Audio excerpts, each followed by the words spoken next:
हमारे नागा साधुओं को अगर 15 मिनट दे दे तो अगर हमारे नागा साधुओं को हैदराबाद भेज दे ये 15 मिनट भोगने।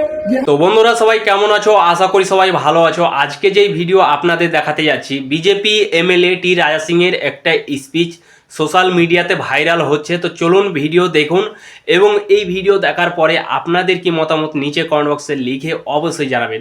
তো বন্ধুরা ভিডিও শুরু করার আগে আপনাদেরকে আমি একটা ডিসক্লেমার দিয়ে দিচ্ছি, আমি কিন্তু কোনো পলিটিক্যাল পার্সন নই এবং আমাদের এই চ্যানেলটি একেবারে নিরপেক্ষ চ্যানেল।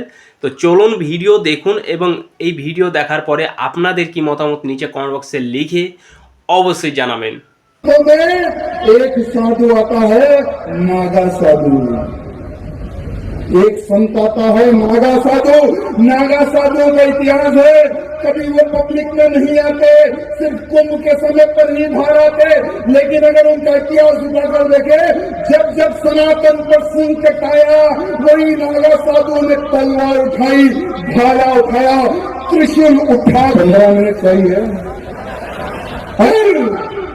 हमारे नागा साधुओं को अगर 15 मिनट दे दे तो अगर हमारे नागा साधुओं को हैदराबाद भेज दे ये 15 मिनट भोगने यहाँ भारत को छोड़कर पाकिस्तान में चले जाएंगे। তো বন্ধুরা যেমন কি আপনাদেরকে আমি বিজেপি এমএলএ টি রাজা সিং এর ভিডিও দেখালাম, আই হোপ আপনাদের ভিডিও পছন্দ হয়েছে। যদি পছন্দ হয়ে থাকে তাহলে লাইক করে দিবেন এবং এই ভিডিওটা বেশি বেশি করে হোয়াটসঅ্যাপ ফেসবুকে শেয়ার করে দিবেন।